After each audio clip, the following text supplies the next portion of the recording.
जाने के बाद प्रारब्ध बदल जाता है? हाँ, बदल जाता है। अच्छा। जो सन्मुख होए जीव मोहि जब ही जन्म कोट यद नासो कभी। अच्छा। पर अनंत जन्म हो चुके, करोड़ जन्म, करोड़ों। अनंत जन्म हो चुके जी। जब से सृष्टि हुई तब से आज तक शुभ और अशुभ कर्मों का पूर्ण भंडारा लगा हुआ है। जी, जी। अगर हम भोग के काटना चाहें तो करोड़ों अरबों जन्म ले लें तो भी हम नहीं काट सकते। अच्छा। तो भगवान क्या करते हैं, अतिशय कृपा करके जब जीव शरणागत हो जाता है उसके वो जो संचित हैं उनको तो जला के राख कर दिया। जी, जी। भंडारे में आग लगा दी, जो गोदाम है वो पूरा जल गया। जी। अब जिस कर्मों के परिणाम स्वरूप इस शरीर की रचना हुई थी जी। वो पहले हुई थी ना, जी। पूरा जन्म से लेकर मरण तक का पूरा हिसाब फिट हो चुका है इसका। जी। वो तो हमें दिखाई देगा, लेकिन वो पहले से फिट है कि इतनी अवस्था में ये घटना घटेगी, इतनी अवस्था में ऐसा होगा, सिर्फ भजन को छोड़ के। जी, जी। शुभ अशुभ कर्मों का फल पहले से निश्चित है। जी। अब वो जो प्रारब्ध आ रहा है अब उसे रोक करके, कम करके और कृपा करके उसे भुगता देते हैं जीव को। और जो ना भोगना चाहे तो भजन में इतनी भी ताकत है कि उस प्रारब्ध को भी ध्वंस कर दे। पर शरणागत ये नहीं चाहता। शरणागत चाहता है कि जिसमें आप मिले वो बात मेरे हृदय में रहे, भले आप हमें दुख दे दे। शरणागतों की लालसा होती है कि आप चाहे जितना हमें दुख दे लेकिन आपका भजन न छूटे और आपकी प्राप्ति हो, ऐसी दया करते हैं। बकाया भजन में इतनी सामर्थ्य को प्रारब्ध को नष्ट कर सकता है। भावी मेट सके थे पुरारी, ऐसा आया है। विधि के द्वारा जो लिखित अंक है वो भजन की ताकत है कि उसको मिटा देगा, तभी तो जीवन मुक्त होता है। अगर वो ना मिटे तो कल्याण हो ही नहीं, समझो। तो अब क्या है कि जो शरीर रच गया, जैसे अब हमें है कि इस दिन में ये कष्ट भोगना है, तो हमारी कोई आकांक्षा नहीं कि वो कष्ट हमारे पास ना आवे। आवे कष्ट, लेकिन प्रिया जो आपकी याद न भूले, आप संभाले रहना कि मैं उस कष्ट में डूबकर कहीं आपको भूल न जाऊं, ये मांग रहे थे। तो इसलिए ज्यादा प्रारब्ध की तरफ दृष्टि नहीं रहती, प्रभु से सहज में करके भुगवा देते हैं। जैसे माधोदास बाबा जी जगन्नाथपुरी में थे, एक बार उनको बार बार शौच होने का रोग लगा, तो अब 2-4 शौच के बाद वृद्ध शरीर शिथिल हो गया, तो बार बार शौच किए उसी में पड़े थे।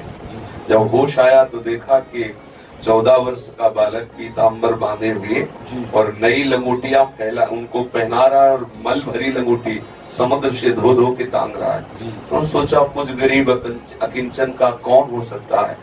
तो जब देखा तो कमल ने, चाहे जितना छुपे आग छुपती थोड़ी है, दूर से समझ गए रे मेरे प्रभु जगन्नाथ जी। कहा जय जय, आप मेरी लंगोटी वो भी सोच भरी। अनंत पार्षद भगवान के, अनंत सामर्थ्यशाली भगवान है। भगवान से कहा कि आपने ये क्यों किया। बड़ा कष्ट हुआ जब श्री माधोदास बाबा को कि ऐसा आपने क्यों किया, हमारी लंगोटी क्यों धोई। तो प्रभु ने कहा बाबा मेरे सिवा तुम्हारा कोई है क्या। बोले ना प्रभु आपकी सिवा कोई नहीं। तो बोले फिर कौन सेवा करेगा, मैं ही तो करूंगा। तो बोले प्रभु मैं सेवा की बात नहीं कह रहा, मैं कह रहा हूँ कि प्रारब्ध ही क्यों नहीं मिटा दिया। तो कहा बाबा मैं साथ हूँ, प्रारब्ध को भोग लो, सब हिसाब किताब बराबर हो गया, अब आगे निकल जाओ। भगवान भी चाहते हैं कि मेरा भक्त प्रारब्ध, जैसे सरकारी आदमी से कोई गलती बन जाए तो जो उसके ऑफिसर जन है बाहरी दिखावे में उसको दंड देंगे, अंदर से सब सुविधा रखेंगे, पर बाहरी में ये कोई अंगुली न उठा सके कि देखो सरकारी आदमी था ना इसलिए इसे दंड देंगे। ऐसे ही जो हमसे गलतियां हो गई हैं बहुत प्यार दुलार से प्रभु से निपाट देते हैं। जैसे माँ है ना, जब देखेगी कि बच्चा फंस गया पीटने वाला है तो दौड़ के आगे आ जाएगी और उसके पीटने के पहले स्वयं पीटने का नाटक करेगी, ऐसे थप्पड़ उठाएगी और नजदीक धीरे से लगे खूब हल्ला मचाएगी और कि बहुत पीठ। ऐसे ही हरि करते अपने जनों से कि वो जो आया हुआ शुभ प्रारब्ध है थोड़े में निपाट देते हैं और अंदर उतना आनंद दे देते हैं कि उसको प्रारब्ध का पता ही नहीं चलता। पर यदि कोई चाहे तो प्रारब्ध का नाश हो सकता है। भजन में इतनी सामर्थ्य है। अपने प्रारब्ध की तो बात जाने दो, जिसको चाहे उसके प्रारब्ध का नाश कर सकता है। भजन में बड़ी सामर्थ्य है। एक संत हमारे यहाँ थे, तो एक भगत जी आते थे और गरीब घर के थे, तो उनको कैंसर गले में हो गया था। बार बार स्वामी जी कैंसर हो गया है गले। बोले है हम डॉक्टर है क्या। नहीं स्वामी, तो सुबह सुबह कुल्ला कर रहे थे। उनका स्वामी जी अब आप कृपा करो कैंसर हो गया, तो ऐसे कुल्ला करते थूक दिया ऊपर, रोज चला आता है कैंसर हो गया, कैंसर। भजन में विघ्न पहुंचे, ठीक हो गया कैंसर। वो थूक दिया ऊपर ना, उनका थूक गिरा जा करके तो प्रारब्ध का नाश हो, दूसरे का प्रारब्ध नाश कर दे। भगवान के भक्तों में और भगवान के भजन में अपार सामर्थ्य। पर इस नाशवंत शरीर के लिए हम भजन का प्रयोग करें, ये तो छूटेगा आज नहीं तो कल। तो हम प्रभु से ये मनावे कि प्रभु मेरा मन इस शरीर के दुख सुख का चिंतन न करके आपके चिंतन में डूबे, और जो प्रारब्ध भोग में आपका चिंतन करते हुए सह जाऊं, इतनी मुझे सामर्थ्य दीजिए।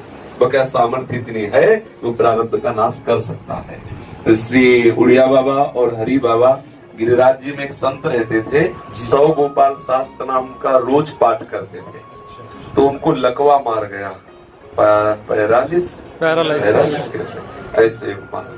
तो बाबा गए मिलने के लिए, उड़िया बाबा हरि बाबा। तब उनसे कहा कि बाबा यदि आप संकल्प कर लो तो सारी सृष्टि का लकवा ठीक हो जाए, और आप खुद अपना लकवा ठीक नहीं करते। तब उन्होंने कहा कि बाबा क्यों मजाक करते हो, ब्रह्मास्त्र का प्रयोग मच्छर मारने के लिए नहीं किया जाता, भगवान नाम का प्रयोग इस तुच्छ शरीर के लिए नहीं नहीं नहीं। ये है भक्ति का प्रभाव, शरीर से संबंध खत्म हो गया, अभी अपना भोग ले। इसीलिए बड़े बड़े संतों के शरीर में भी कष्ट देखे जाते हैं, वो उसकी परवाह नहीं करते, क्योंकि प्रभु अंदर से बहुत दुलार करते हैं। उनके दुलार के आगे बाहरी कष्ट की क्या करना।